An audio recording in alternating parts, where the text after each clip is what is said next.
الحمد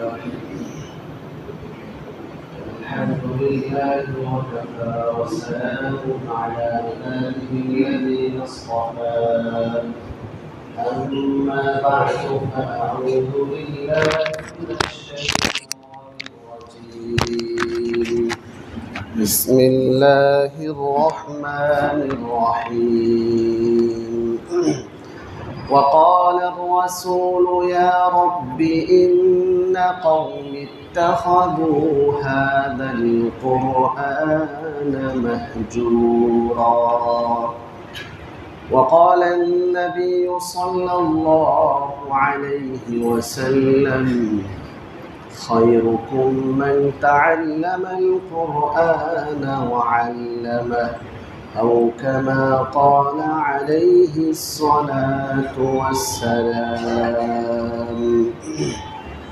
আমরা সকলে অন্তরে অন্তঃস্থল থেকে দুরূদ ইব্রাহিম পাঠ করি আল্লাহুম্মা সাল্লি আলা মুহাম্মাদিন ওয়া আলা আলি মুহাম্মাদ কামা সাল্লাইতা আলা ইব্রাহিম ওয়া আলা আলি ইব্রাহিম إنك حميد مجيد اللهم بارك على محمد وعلى آل محمد كما باركت على إبراهيم وعلى آل إبراهيم إنك حميد مجيد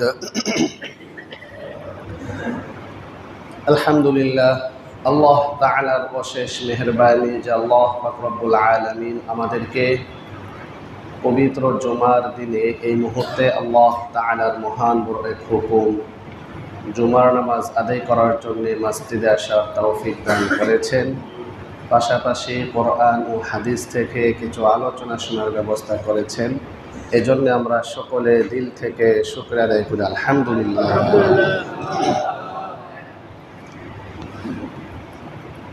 আমরা ধারাবাহিকভাবে সিরিজ আকারে কিয়ামতের আলামত বা পূর্ব নিদর্শন আমরা শুনতেছিলাম। গত 2 জুমায় আমরা কিয়ামতের নিদর্শন সম্পর্কে আলোচনা করেছি। কিয়ামত মানে হচ্ছে মহাপ্রলয়। আমরা বিশ্বাস করি একদিন এই পৃথিবী ধ্বংস হয়ে যাবে, যা আল্লাহ পাক রব্বুল আলামিন কোরআনে কারিমে ঘোষণা দিয়েছেন কুল্লু মান আলাইহা ফান। পৃথিবীতে যা কিছু আছে সব কিছু ধ্বংস হয়ে যাবে, শুধুমাত্র বাকি থাকবে ওয়ায়াবকা ওয়াজহু রাব্বিকা যুল জালালি ওয়াল ইকরাম। মহান আল্লাহ পাক রব্বুল আলামিন তিনি একমাত্র অবশিষ্ট থাকবেন, আর বাকি সব একবার ধ্বংস হবে, আবার পুনরুত্থান হবে। তো সেই কিয়ামতের নিদর্শন প্রথমত 2 প্রকার, একটি হচ্ছে ছোট নিদর্শন আর একটি হচ্ছে বড় নিদর্শন। বড় নিদর্শন কয়টি বলেন না? বড় নিদর্শন হচ্ছে 10টি। বলেন বড় নিদর্শন কয়টি? একজন মুসলিম হিসাবে এই কমন কথাগুলো জানা থাকতে হবে। কিয়ামতের বড় নিদর্শন 10টি, আর কিয়ামতের ছোট নিদর্শন প্রথমত 3 প্রকার। এমন কিছু নিদর্শন যা পূর্বে ঘটে গিয়েছে, আবার এমন কিছু নিদর্শন যা বর্তমানে চলমান, আবার এমন কিছু ছোট ছোট নিদর্শন যা ভবিষ্যতে ঘটবে। তো আমরা এই পর্যন্ত 10টি কিয়ামতের নিদর্শন আমরা শুনেছিলাম। আজকে ইনশাআল্লাহ আরও 5টি নিদর্শন আমরা শুনব। তবে আজকে এমন একটি বয়ান ইনশাআল্লাহ আজকে হবে যা আমার ইতিহাসে আমি কখনো করিনি, যা আপনাদের ইতিহাসে কখনো শুনেছেন কিনা সেটা আমি জানি না। তবে আজকের বয়ানের পরে বা নামাজের শেষে হোক, আপনারা জানাবেন যে হুজুর আজকের বয়ান কি ঠিক আছে নাকি সমস্যা আছে। ওইটা জানানোর পরে এর পরবর্তী সপ্তাহে ইনশাল্লাহ এই দাছে বয়ান হবে। কেন? এটার কারণ আছে। আজকে যে আয়াত তেলাওয়াত করেছি, যে আয়াতে আল্লাহ পাক রব্বুল আলামিন হাসরের ময়দানের একটি ভয়াবহ অবস্থার বিবরণী দিয়েছেন। হাসরের ময়দানের একটি অবস্থা, যে অবস্থাতে রহমাতুল লিল আলামিন, যিনি দয়ার সাগর, দয়ার নবী, শ্রেষ্ঠ নবী, বিশ্বনবী রহমাতুল লিল আলামিন, তিনি হাসরের ময়দানে ওনার কিছু উম্মতের ব্যাপারে তিনি মামলা দায়ের করবেন। মামলা দায়ের করবেন কে বলেন? নবীজি। নবীজি দায়ের করবেন আল্লাহ তাআলার কাছে। কাদের ব্যাপারে করবেন? তার উম্মতের ব্যাপারে। সকল উম্মতের ব্যাপারে নয়, কিছু কিছু উম্মতের ব্যাপারে করবেন। তো এই সংক্রান্ত আয়াতগুলো যখন সামনে আসে, আর কিয়ামতের নিদর্শন সম্পর্কে যে আজকে কয়েকটি নিদর্শন বলা হবে, এগুলো যখন সামনে আসে তখন বুঝে উঠতে পারি না যে আসলে কি করা উচিত, হ্যাঁ কি করা উচিত নয়, সেটা অনেক সময় বুঝে উঠতে পারি না যে কতটুকু কাজ করলে যে আল্লাহ পাক রব্বুল আলামিন বলবেন যে তোমার দায়িত্ব শেষ, হ্যাঁ তুমি হাসরের ময়দানে ক্ষমা পাবে, তোমাকে জবাবদিহিতার আওতায় আসতে হবে না। এই বিষয়টা চিহ্নিত করতে কষ্ট হচ্ছে। নানি আল্লাহ তাআলা জিজ্ঞাসা করে ফেলেন যে তুমি তো একজন ইমাম ছিলে, তুমি তো একজন খতিব ছিলে, এত শত শত হাজার হাজার মুসল্লিদেরকে তুমি কি শিখিয়েছ, কি দিয়েছ? এই প্রশ্নের সম্মুখীন একদিন হইতে হবে নিশ্চিত। প্রত্যেক আলেমকে হইতে হবে, প্রত্যেক ইমামকে, খতিবকে হইতে হবে, প্রত্যেক মুসল্লিকেও হইতে হবে। প্রত্যেক মুসল্লিকেও কাল হাসরের ময়দানে আল্লাহ তাআলার সামনে দাঁড়াইতে হবে, এটা নিশ্চিত। এখন দাঁড়ানোর পরে, আল্লাহ তাআলার সামনে দাঁড়ানোর পরে কে কি জবাব দিবেন, আপনারা কি জবাব দিবেন, আমি কি জবাব দিব, প্রত্যেকে তো যার যার ইয়ানাফসি করতে হবে। এমন একটা ভয়াবহ কঠিন অবস্থার সম্মুখীন হইতে হবে যে যেখানে তার বাবা সন্তান আছে বলে অস্বীকার করবে, সন্তান দূরে বাবার কাছে যাবে, বাবা বলবে আমার দুনিয়াতে কোনো সন্তান ছিল না, স্ত্রী স্বামীর কাছে যাবে, স্বামী বলবে আমার কোনো স্ত্রী ছিল না, ভাই বোনের কাছে যাবে, কেউ কাউকে স্বীকার করবে না, সবাই যার যার ইয়ানাফসি করতে থাকবে। তো ওই অবস্থাটাতে কি ভয়াবহ হতে পারে। হাসরের ময়দানের অনেকগুলো অবস্থা থাকবে, এক একবার এক একটা অবস্থা থাকবে। তোর মধ্যে একটা সময় আসবে যে সময় আল্লাহর রাসূল তিনি মামলা দায়ের করবেন। এই আয়াতের অনুবাদটা বলে আমরা শেষ করছি। দেখেন আজকে বয়ান হবে মাত্র 15 মিনিট। বয়ান হবে কত মিনিট? 15 মিনিট। আমাদের হাতে সময় আছে, সময় যেটা শুনেন যে আমাদের হাতে সময় আছে 45 মিনিট, অর্থাৎ 12:30 থেকে 1:15 পর্যন্ত। এই সময়টা আমাদের কোরআন হাদিসের আলোচনা, আমরা বয়ান সাধারণত শুনে থাকি। তো আজকে এই সময়টার মধ্যে অলরেডি 10 মিনিট চলে গেল। তো আমরা হয়তো এই 15 থেকে 20 মিনিট বয়ান শুনবো, তারপরেও বয়ান হবে সেটা অন্যরকম হবে আর কি। কী হবে সেটা একটু পরে বলছি। তো এর আগে এই সূরাতুল ফুরকান, সূরাতুল ফুরকানের 30 নম্বর আয়াত, বলেন কোন সূরা? সূরাতুল ফুরকান। যারা পিছনে বসছেন বা বারান্দায় বসে আছেন, যারা জিমাচ্ছেন, একটু নড়ে চড়ে বসেন, একটু খেয়াল করেন মনোযোগ দিয়ে যে সূরাতুল ফুরকানের 30 নম্বর আয়াতে আল্লাহ তাআলা কি বলেছেন। আমি এখান থেকে আয়াত তেলাওয়াত করব, অনুবাদ বলবো, আপনারাও আবার বাসায় গিয়ে আয়াত খুলে পড়বেন। সূরাতুল ফুরকানের 30 নম্বর আয়াত, আল্লাহ পাক রব্বুল আলামিন বলেন, ওয়াকালার রাসূলু ইয়া রাব্বি ইন্না কওমি ইত্তাখাযু হাযাল কুরআনা মাহজুরা। এমন এক সময় আসবে যে সময় রাসূল সাল্লাল্লাহু আলাইহি ওয়াসাল্লাম বলবেন, রাসূল বলবেন, ইয়া রাব্বি, হে আমার রব। কোরআনে কারীমের একটি আয়াতে আছে যে আয়াতে এই বর্ণনা ভঙ্গি পেশ করা হয়েছে যে রাসূল বলবেন। কারণ কোরআন তো হচ্ছে আল্লাহ তাআলার কালাম, কোরআনে আল্লাহ তাআলা বলেন, আর রাসূল যা বলেন তা তো হয় হাদিস। রাসূল যা বলেন তা কি হয়? হাদিস। আর আল্লাহ তাআলা যা বলেন তা হচ্ছে কোরআন। তো কোরআনে এক জায়গা আছে মাত্র যে রাসূল বলবেন, রাসূল বলেন, রাসূল বলেছেন, রাসূল বলবেন, ইয়া রাব্বি, হে আমার রব, ইন্না কওমি ইত্তাখাযু হাযাল কুরআনা মাহজুরা, নিশ্চয়ই আমার সম্প্রদায়ের কিছু লোক তারা এই কোরআনকে পরিত্যাগ করেছিল। তারা কোরআনকে আঁকড়ে ধরে নাই, তারা কোরআন শিখে নাই, তারা কোরআন পড়ে নাই, তারা কোরআন বোঝার চেষ্টা করে নাই। তো এই মামলাটা করবেন হচ্ছে রাসূল সাল্লাল্লাহু আলাইহি ওয়াসাল্লাম। আল্লাহ তাআলার কাছে এই মামলাটা করবেন যে আমার সম্প্রদায়ের কিছু লোক তারা কোরআনকে পরিত্যাগ করেছে। তো কোরআনকে ত্যাগ করার কি অর্থ? এর কয়েকটা ক্যাটাগরি আছে। তার মধ্যে একটা ক্যাটাগরিতে হচ্ছে যে কোরআনকে বিশ্বাস না করা, যে কোরআন যে আল্লাহ তাআলার কালাম, এই কথাটাকে বিশ্বাস না করা, এটা হচ্ছে একটা ক্যাটাগরি। এটা তো হচ্ছে চিরস্থায়ী জাহান্নামী হবে, এটা কাফেরের বৈশিষ্ট্য আর মুনাফিকের বৈশিষ্ট্য।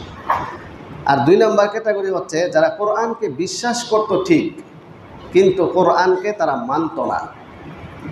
3 নম্বর ক্যাটাগরি হচ্ছে কোরআনকে বিশ্বাস করত, কোরআন অনুপাতে সাধারণত টুকটাক জীবনযাপন করত ঠিক, কিন্তু তারা সেই কোরআনকে শিক্ষা করত না, কোরআনকে তিলাওয়াত করত না। এরা সবাই এই আয়াতের ক্যাটাগরিতে তারা পড়বে আর কি, ভাগ হয়ে যাবে, গ্রুপ ভাগ হয়ে যাবে। তো আল্লাহ পাক রব্বুল আলামিন আমাদের সবাইকে এই মামলার ভিতরে না আনুক, আমাদের সবাইকে আল্লাহ তাআলা এই মামলা থেকে বাঁচার তৌফিক আল্লাহ তাআলা সবাইকে দান করুন। এই ছিল আয়াত। আর আমরা গত জুমাতে কিয়ামতের 5টি আলোচনা শুনেছিলাম। তার মধ্যে একটি ছিল পুরুষ নারীর অনুগত হয়ে যাবে, মা বাবার অবাধ্যতা করবে, বন্ধুকে কাছে টানবে, বাবাকে দূরে সরিয়ে দিবে, মসজিদগুলোতে হইচই আওয়াজ গল্পগুজব হবে, শরাব বা নেশা জাতীয় দ্রব্য পান করা হবে, সমাজের নেতৃত্ব দিবে পাপিষ্টরা। এই 5টি কিয়ামতের নিদর্শন আমরা শুনেছিলাম। আজকে যেই 5টি নিদর্শন আমরা শুনব, তার মধ্যে 1 নাম্বার হচ্ছে জ্ঞান কমে যাবে, মূর্খতা ছড়িয়ে পড়বে। আবার বলছি, ইউনকাসুল ইলমু ওয়া ইউলকাল জাহলু, যে জ্ঞান কমে যাবে, জ্ঞান চর্চা কম হবে, আমল কম হবে এবং মূর্খতা, দিন সম্পর্কে অজ্ঞতা বেড়ে যাবে। এটা হচ্ছে রাসূল 1400 বছর আগে ভবিষ্যৎবাণী করেছেন। যেমন একটা সময় আসবে যে আমার উম্মতের মাঝে দিন সম্পর্কে মূর্খতা বা অজ্ঞতা বৃদ্ধি পাবে। তো আপনাদের কি মনে হয় এই নিদর্শনটাকে এখন চলমান না ভবিষ্যতে আসবে? হ্যাঁ, আচ্ছা।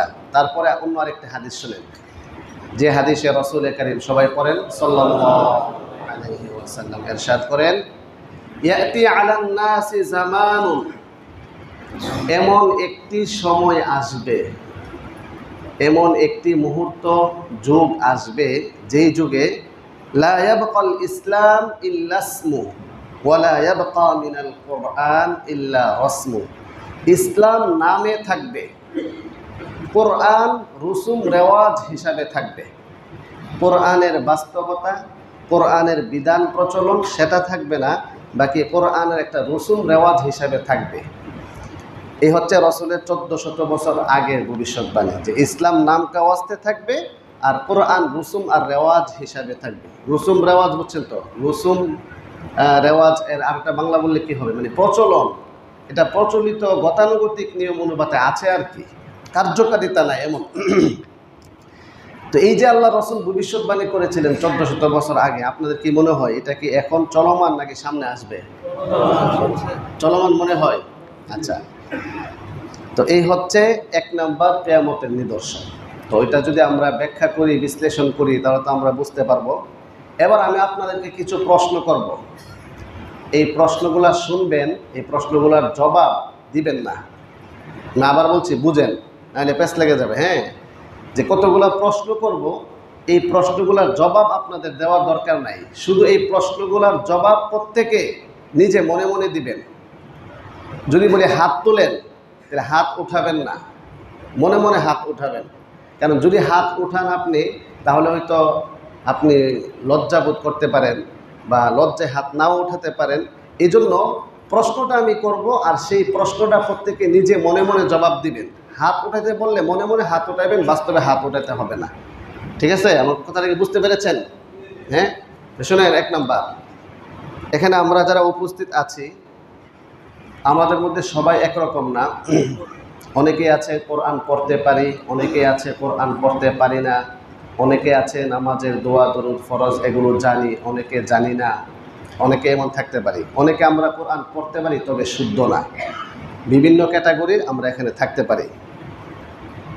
প্রশ্ন যদি করা হয় যে আপনারা এখানে কে কে আছেন যারা কোরআন পড়তে পারেন, এমন কে কে আছেন কোরআন পড়তে পারেন, হাত উঠান। মনে মনে হাত উঠাবেন আর কি, বুঝছেন না? যে এই প্রশ্ন যদি করা হয় যেখানে কে কে আছেন যারা কোরআন পড়তে পারেন, হাত উঠান। আচ্ছা, যারা পারেন তারা তো হাত উঠাতে হবে না, ধরেন কিছু হাত এখন উঠলো। তো দুইটা ক্যাটাগরিতে ভাগ হলো, কেউ আছেন কোরআন পারেন, কেউ আছে কোরআন পারি না। আচ্ছা, যারা একেবারেই কোরআন পারেন না আপনাদের কি অবস্থা হবে একটু চিন্তা করুন। যে আজকে যদি মনে করেন আল্লাহ না করুক মালাকুল মাউত মৃত্যুর ফেরেশতা চলে আসে, আমি দুনিয়া থেকে বিদায় নেই, তাহলে আমাকে যদি এই প্রশ্নটা হাসরের ময়দানে করা হয় তাহলে আমার কি জবাব হবে? এখন যারা আমরা কোরআন পারি না আপনাদেরকে কেন্দ্র করে আমাকে যদি জিজ্ঞাসা করা হয় যে তুমি কি করেছিলে, এরা যে কোরআন পারতো না কি পদক্ষেপ নিয়েছিলে, তখন আমার কি জবাব হবে এটা একটু ভাবতে থাকুন। মনে করুন এখন হাসরের ময়দান কায়েম হয়েছে, আমরা এখানে যে কথাগুলো বলছি আপনারা যা শুনছেন এটার সম্পূর্ণ ভিডিও ফুটেজ থাকবে কিয়ামতের দিন। আল্লাহ তাআলা যদি বলেন যে আগস্ট মাসের 8 তারিখে 12টা 47 মিনিটে কুয়েতে মসজিদের মধ্যে যে আলোচনা হয়েছিল সেটার ভিডিও ফুটেজ চালু করেন, যদি বড় একটা প্রজেক্ট লাগাই দেয় প্রজেক্টর, তাহলে সেই ভিডিও ফুটেজ কি বাঁচবে না মনে করেন? আপনাদের কি মনে হয়? হ্যাঁ, অতএব ওই ভিডিও ফুটেজ থাকবে। আগামী ধরেন একেবারে কিয়ামতের পরে পুনরুত্থানের পরে হাসরের ময়দান কায়েম হলেও এই ভিডিও ফুটেজ উদ্ধার করা যাবে। তো এই জন্য এই প্রশ্নটা প্রত্যেকে নিজেকে করবেন। তারপর আমরা যারা কোরআন পারি আমাদের মধ্যে কয়জন এমন আছে যারা কোরআন তিলাওয়াত করি, এটা আরেকটা প্রশ্ন। যদি বলা হয় যারা কোরআন শরীফ পড়তে পারেন এমন কে কে আছেন, দৈনিক 1 পৃষ্ঠা হলেও কোরআন তেলাওয়াত করেন, হাত ওঠান। জানি না কয়টা হাত উঠবে, মনে মনে হাত ওঠান। অথচ কোরআন তিলাওয়াত হচ্ছে আফদলুল ইবাদাতি তিলাওয়াতুল কোরআন। কোরআন তেলাওয়াত হচ্ছে আত্মার ভিটামিন। ফল ফ্রুট বিভিন্ন খাওয়ার মাধ্যমে যেরকম শরীর সুস্থ থাকে, কোরআন তেলাওয়াতের মাধ্যমে আত্মার সুস্থ থাকে। যে আত্মা চিরস্থায়ী, যে আত্মার মৃত্যু নাই, যার শুরু আছে শেষ নাই, জাস্ট একটু স্থানান্তর আছে, যে আত্মার সুস্থতা দিয়ে কবরের প্রশ্নের জবাব দেওয়া হবে, যে আত্মার সুস্থতা আর পবিত্রতা দিয়ে ফুলসিরাত পার করা হবে, যে আত্মার সুস্থতা আর পবিত্রতা দিয়ে জান্নাতে যাওয়ার দরওয়াজা খোলা হবে, সেই আত্মার কি অবস্থা আছে একটু প্রশ্ন নিজেকে করি।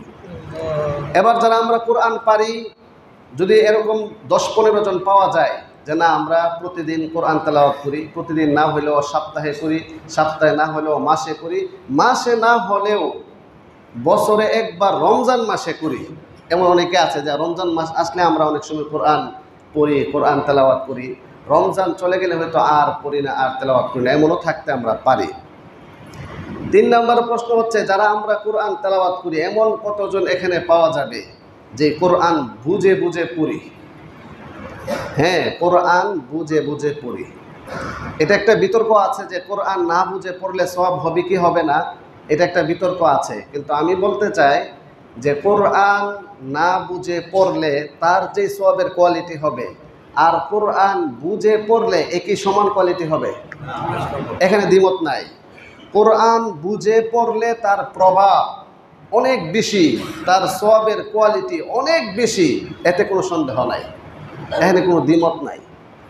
তো এই জন্য যারা আমরা তেলাওয়াত করছি তার সংখ্যা কতটুকু হবে জানি না, তেলাওয়াত করার পরে বুঝার চেষ্টা কতটুকু করছি তাও আমি জানি না। এবার কোরআনের হক হচ্ছে 5টি। বলেন কোরআনের হক কয়টি? 5টি। এটা প্রায় সময় আমরা তাফসিরের ক্লাসের মধ্যে, তারপরে রমজান মাসের বিভিন্ন ক্লাসেও আমরা এই কথাগুলো বলেছিলাম। শুধুমাত্র জুমার বয়ানে এমন অনেক মানুষ আসেন যারা আমাদের ফরজে আইন মাকতাবে অংশগ্রহণ করে নাই, যারা আমাদের প্রতি শুক্রবারে তাফসিরের পরে এই জুমার পরে তাফসিরের দর্শে অংশগ্রহণ করেন, এমন অনেক মানুষ এখানে আসে। তো এখন এই বিষয়টা একটু মনোযোগ দিয়ে শুনি। কোরআনে কারিমের বিভিন্ন আয়াত থেকে প্রমাণিত কোরআনের 5টি হক। বলেন কয়টি হক?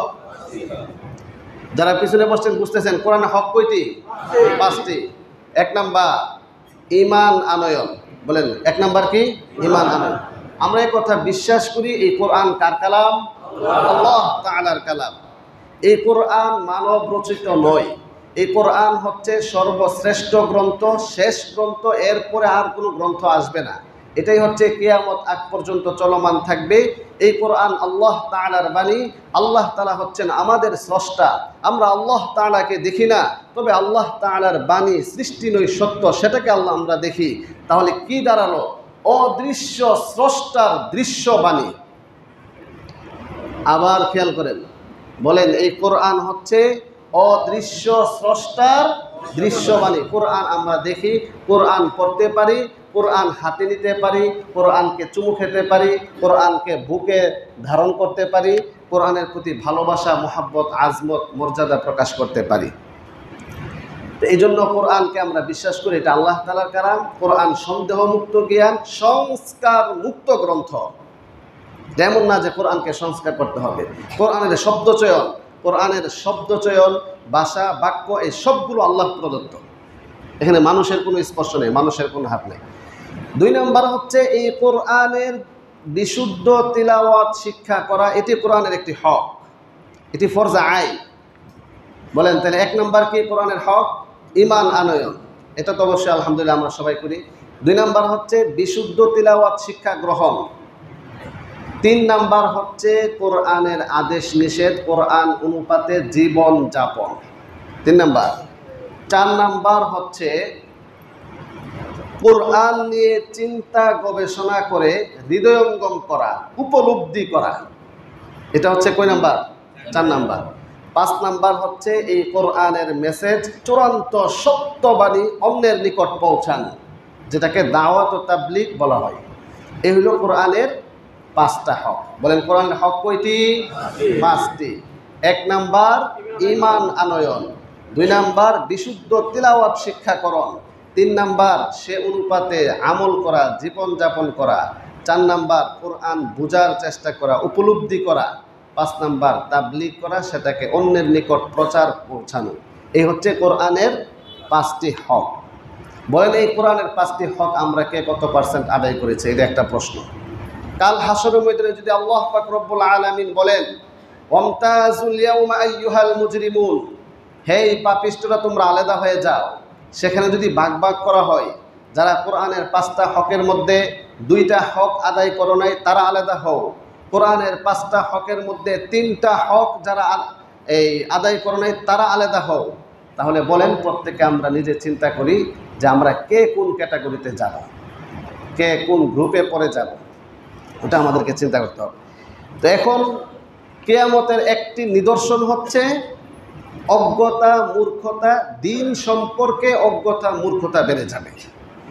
তো এখন আরেকটি প্রশ্ন যদি একটু আমরা সবাই নিজেকে করি যে আমি ইসলাম সম্পর্কে কত % জানি, ইসলাম কত % মানি, আমি কি নামাজ 5 ওয়াক্ত পড়তে জানি, জানলে শুদ্ধভাবে পড়ি, আমি কি জানাজার নামাজের যে দোয়া, জানাজার যে দোয়া আছে সেটাকে আমি পারি। এখন যদি বলা হয় কারা কারা জানাজার দোয়াটি পারেন হাত ওঠান মনে মনে, যে কারা কারা জানাজার দোয়া পারেন, আল্লাহুম্মা গফিরলি হাইয়িনা ওয়া মাইয়িতিনা ওয়া শাহিদিনা, এই যে দোয়াটি আছে এটা কারা কারা পারেন হাত ওঠান। এখন হাত ওঠার পরিমাণ সংখ্যা কতটুকু হয়েছে এটা জানা নেই, এটা তো মনে মনে। এখন মনে করেন এমন কিছু লোক তো এখানে পাওয়া যাবে যারা এই জানাজার দোয়াটি আমরা পারি না। একটু নিজেকে প্রশ্ন করুন, দুনিয়া এত কিছু বুঝলাম, এত কিছু অর্জন করলাম, কিন্তু জানাজার দোয়াটি আমি পারলাম না। এবার যে ব্যক্তি জানাজার দোয়াটি পারে নাই তার বাবার কি অবস্থা হবে? তার বাবা যদি দুনিয়া থেকে ইন্তেকাল করেন আর ওই সন্তান যদি জানাজা পড়াতে তো পারবেই না, যদি পড়ে তাহলে বলেন সেই জানাজার লাশকে সামনে নিয়ে দাঁড়িয়ে দাঁড়িয়ে সে কি বলবে? কিছু বলার আছে? যদি না পারলে তো কিছু বলার নাই। তাহলে ওই বাবাকে আল্লাহ তাআলা যদি জিজ্ঞাসা করে তুমি তোমার সন্তানকে দিন সম্পর্কে কতটুকু শিক্ষা দিয়েছ যে জানাজার দোয়াটি তোমার মৃত্যুর সময় পড়তে পারে নাই, এই প্রশ্নের কি জবাব হবে বলেন? তাহলে এই যে দ্বীনের মৌলিক শিক্ষা, এই দ্বীনের মৌলিক শিক্ষা আমাদের কার কতটুকু আছে? আল্লাহর রাসূল 1400 বছর আগে যেই ভবিষ্যৎবাণী করেছিলেন যে দিন সম্পর্কে মূর্খতা অজ্ঞতা বেড়ে যাবে, ইসলাম নাম কাওয়াস্তে থাকবে, কোরআন গতানুগতিক প্রচলন নিয়ম অনুপাতে থাকবে, কোরআন মাঝে মধ্যে কেউ অসুস্থ হলে আর কেউ মারা গেলে শুধু জাস্ট একটা ইতিমখানায় 10 জন ছাত্র নিয়ে খতম পড়ানো হবে, কিন্তু ওই ব্যক্তি নিজে কোরআন পড়তে পারবে না।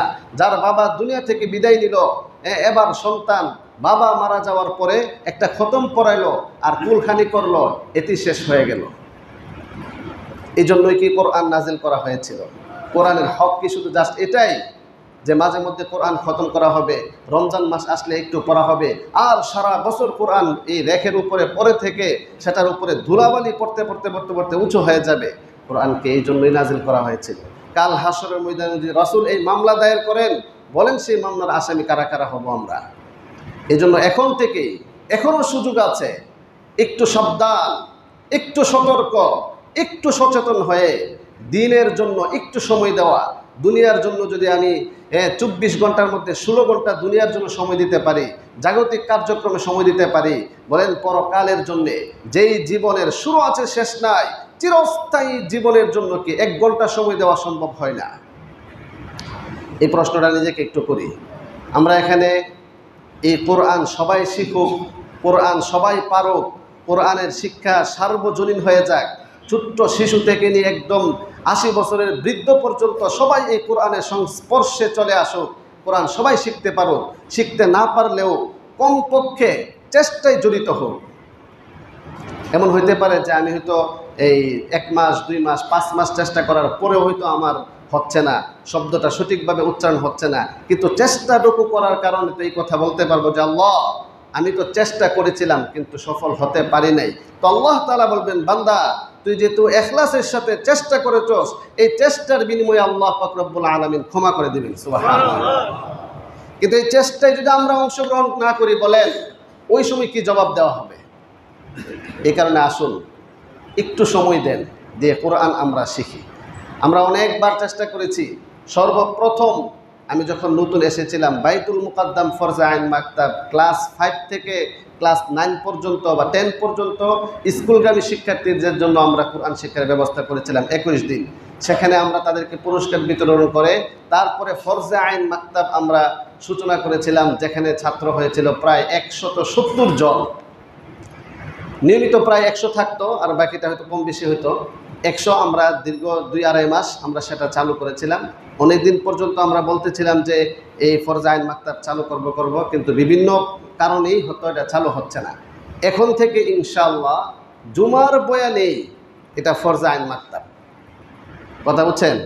যে জুমার বয়ানে আমরা প্রথম 15-20 মিনিট আমরা আলোচনা শুনবো, যে আলোচনা ধারাবাহিকভাবে থাকবে, সৃজনশীল আলোচনা যেটা যখন থাকবে সেটা আমরা ইনশাআল্লাহ 20 মিনিটের মধ্যে অল্প সময়ে মূল কথাটা শুনে ফেলবো। প্রয়োজনে সেই মূল কথাগুলো শীট আকারে কাগজ আমরা সবাইকে দিয়ে দিব, যারা পড়বে। এরপরে যে বাকি 20-25 মিনিট থাকবে, ওইটাই মনে করেন একটা ফরজে আইন মাকতাব। ওইটার মধ্যে আমরা শিখবো ইনশাআল্লাহ। বলেন সবাই ইনশাআল্লাহ। এটা হয়তো এমন কোনো মসজিদ পাওয়া যাবে না যেখানে জুমার বয়ান থেকে বা মেম্বর থেকে সূরাতুল ফাতিহা মস্ক করা হবে, যেখানে হয়তো আলিফ বা তা সা মাস্ক করানো হবে, হা এর উচ্চারণ মাস্ক করানো হবে। এটা হয়তো আছে কিনা আমার জানা নাই। তা আমরা করলাম, আপনাদের কি বলেন কোনো সমস্যা আছে? এই সময়টা তো আমরা সবাই দিতে পারি। এই সময়টা তো এমন হয় যে এখানে আমরা জুমায় সপ্তাহে 1 দিন জুমার দিন আমরা অনেকেই আমরা এখানে আসি, অনেকে 11টা বাজেও চলে আসি, 12:30 দিকে আমরা সবাই উপস্থিত থাকি। তো মনে করেন এই সময়টাতে আমরা কোরআন শিখলাম, তাহলেও তো বলতে পারবো যে আমরা একটু হইলেও চেষ্টায় অংশগ্রহণ করেছিলাম।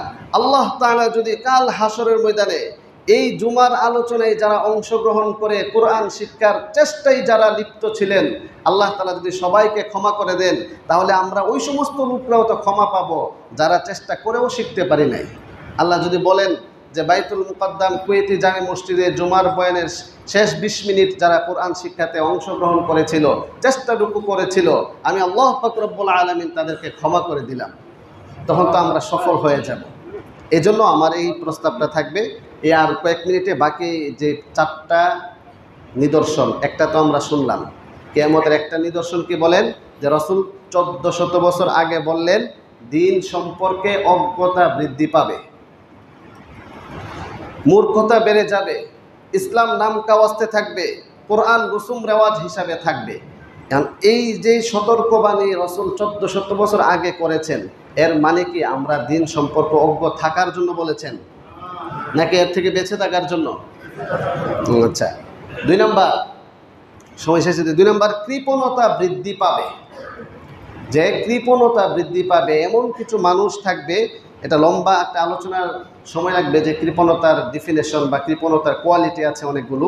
যে এই কৃপণতা বৃদ্ধি পাবে, এমন হবে যে লক্ষ লক্ষ টাকার সম্পদ তার কাছে আছে, কোটি কোটি টাকার মালিক হওয়ার পরেও সে আল্লাহ তাআলা রাস্তায় দান করে না, সে হয়তো জাকাত দেয় না। এটা কোয়ালিটি আছে কৃপণতার। 1 নম্বর কোয়ালিটি হচ্ছে ফরজকে ত্যাগ করে ফেলে, তার মানে সে এত সম্পদের মালিক হওয়ার পরও জাকাত দিচ্ছে না।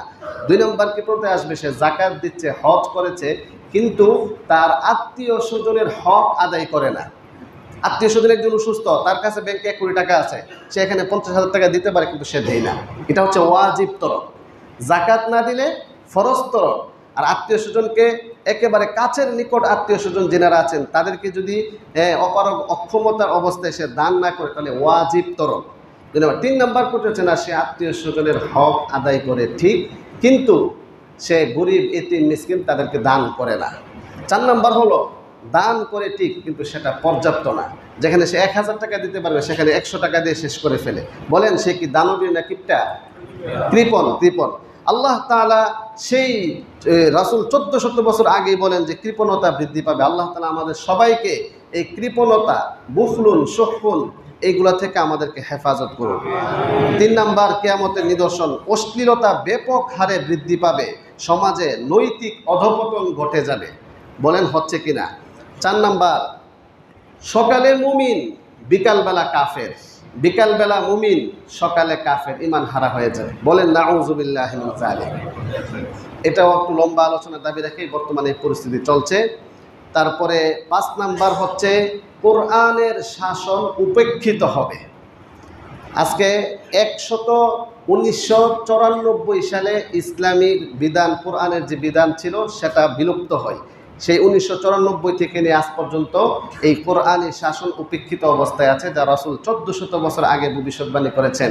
এটা একটা কিয়ামতের নিদর্শন যে কোরআনের শাসন, কোরআনের বিধান বাস্তবায়ন সেটা উপেক্ষিত হবে। আল্লাহ তাআলা আমাদের সবাইকে যেই কিয়ামতের 5টি নিদর্শনের কথা বলা হলো সেটা থেকে আমাদেরকে বেঁচে থেকে সাবধান আর সতর্ক হয়ে কোরআনকে আঁকড়ে ধরে কোরআনের শিক্ষায় শিক্ষিত হওয়ার তৌফিক আল্লাহ তাআলা সবাইকে দান করুন। ধরেন বয়ান এখন শেষ, আর এখন আরেকটি বয়ান আরম্ভ হবে। সেই বয়ানটি হচ্ছে, ধরেন এটাই ফরজে আইন মাকতাব। হ্যাঁ, এটাই ধরেন ফরজে আইন মাকতাব। আমরা এখন আরো সময় আছে আমাদের হাতে, 1:15 ইনশাল্লাহ শেষ করে দিব। কোরআনে কারিমের বিশুদ্ধ তেলাওয়াত শিক্ষা করা, এটা কি ফরজ না ওয়াজিব? বলেন ফরজ। ফরজ বলতে কি? ফরজে আইন না ফরজে কিফায়া? যদি ফরজে কিফায়া হইতো তাহলে আপনাদের এত মেহনত করে এত সময় দিয়ে কোরআন শিক্ষার প্রয়োজন ছিল না। কারণ আমরা ইমাম মুয়াজ্জিন প্রত্যেক দিন আছে, আমরা তো পারি। ফরজে আইন মানে হচ্ছে কিছু লোক পারলে হবে, বাকিরা না পারলে সমস্যা নাই। কিন্তু এটা এমন না। এই কোরআনের শিক্ষা গ্রহণ করা প্রত্যেকটা মুসলিম নারী, নর নারীর উপর ফরজে আইন করে দিয়েছেন। আমরা ফরজে আইনের ডেফিনেশন দিয়েছিলাম, আমি আবারও স্মরণ করিয়ে দিচ্ছি। ফরজে আইন কাকে বলে? এটা একটা ক্লাস, তো এই ক্লাসের মধ্যে কিন্তু এটা প্রথম সবক দেওয়া হচ্ছে। যে সূচনাটা আমরা ধরেন, এখন একটা ক্লাস সাধারণত সূচনা করলে নিয়ম হচ্ছে এই বিসমিল্লাহ পড়তে হয়, তারপরে রব্বি জিদনি ইলমা, রব্বি ইশরাহ লি পরে শুরু করতে হয়। যেহেতু আমরা এখন ক্লাস শুরু করবো, তাহলে আমরা ওইভাবেই শুরু করি। ঠিক আছে, সবাই বলেন বিসমিল্লাহির রহমানির রহিম। পরম করুণাময়, অসীম দয়ালু আল্লাহ তাআলার নামে শুরু করছি। আল্লাহ তাআলা যেন আমাদেরকে শেষ পর্যন্ত মানজিলে মাকসাদ পর্যন্ত পৌঁছার তৌফিক দান করে। আমাদের অত্র মসজিদের এরিয়াতে যতটুকু মানুষ আছে সবাই যেন কোরআনকে শিখতে পারে, সেই ব্যবস্থা যেন আল্লাহ তাআলা করে দেন। বলেন আমিন। বলেন রব্বি জিদনি ইলমা।